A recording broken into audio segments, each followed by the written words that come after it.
Hey 12s, a series of jaw-dropping updates just rocked Seattle, and if you click away now, you might miss the wildest plot twist of this entire preseason.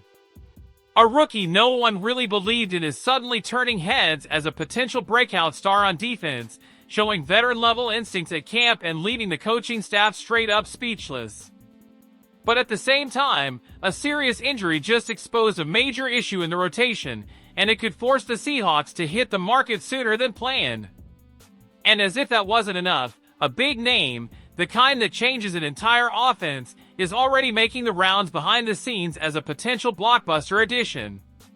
So buckle up 12s, because if these pieces fall into place, Seattle might be cooking up something way too big to ignore. Smash that like button, hit subscribe, and turn on notifications, because if this shakeup really takes off, you'll be able to say you saw it happen here, first and exclusive. Let's dive in. Today we've got to talk about a name not many were hyped about back in the draft, but who's quickly becoming one of the biggest surprises of camp, Nick Emenwari. Yeah, he was a second-round pick, but let's be real, he wasn't exactly topping anyone's big board. Still, what this guy is doing right now is just nuts. First off, his work ethic? Off the charts. Mike McDonald himself admitted he had to ask Emenwari to ease up on dropping by his office. That's how hungry this kid is to learn. Fast forward a few months, and here's what Coach McDonald had to say now. We keep throwing more on his plate, and he keeps delivering. Gotta be careful not to coach the playmaker instinct out of him. He's soaking it all in and still making plays. You don't hear that kind of praise in preseason, especially not for a rookie. And get this, he's already notched 3 interceptions just this past week, according to field reporters. 3 in a week! That's not just a hot streak, that's legit consistency. Right now, he's penciled in for some specific defensive packages, sitting behind Julian Love and Kobe Bryant in the main rotation. But if he keeps this up, it's gonna be impossible to keep him off the field for long. His presence shifts the entire tempo of the defense, and the coaching staff knows it.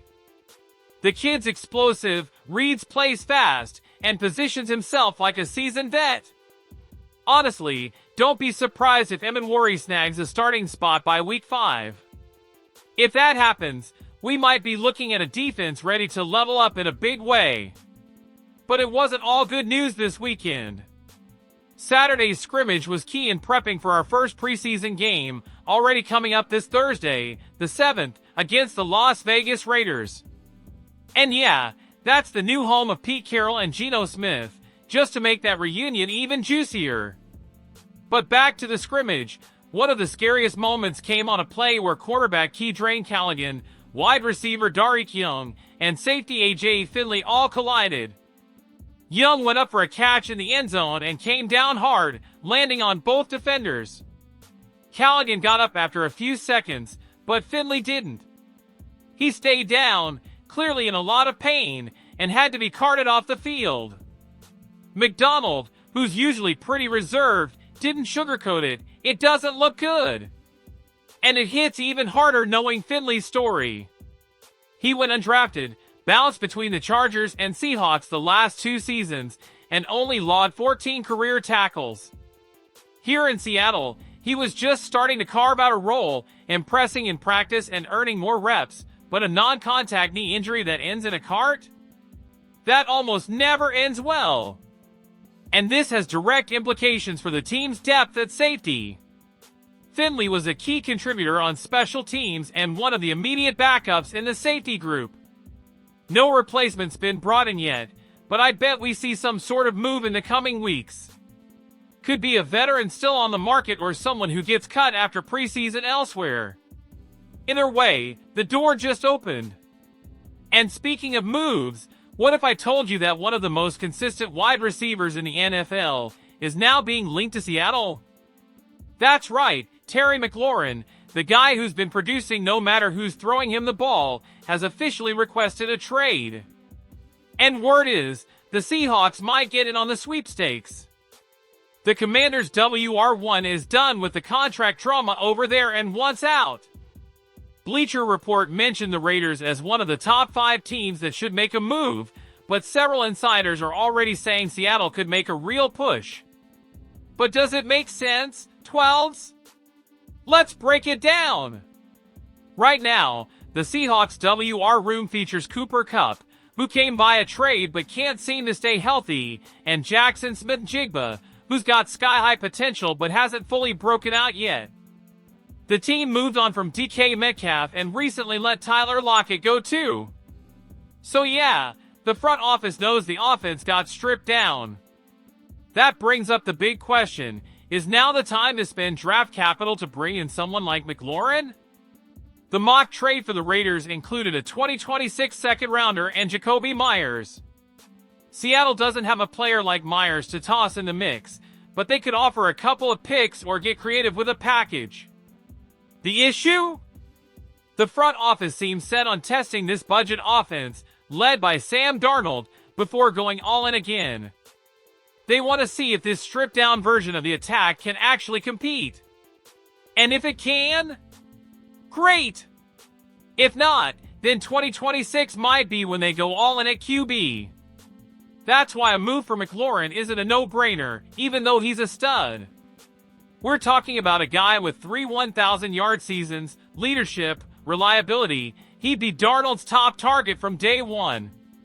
But is it smart to go all in on a receiver before knowing if your QB even works? Remember, the NFC West is still stacked.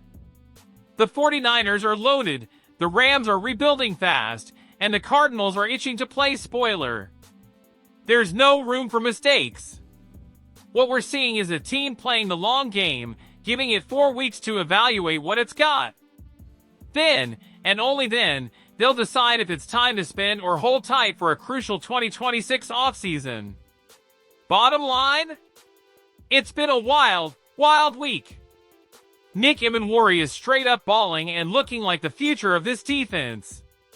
AJ Finley's injury, though, just exposed how thin things are in the secondary, and might force a roster move fast.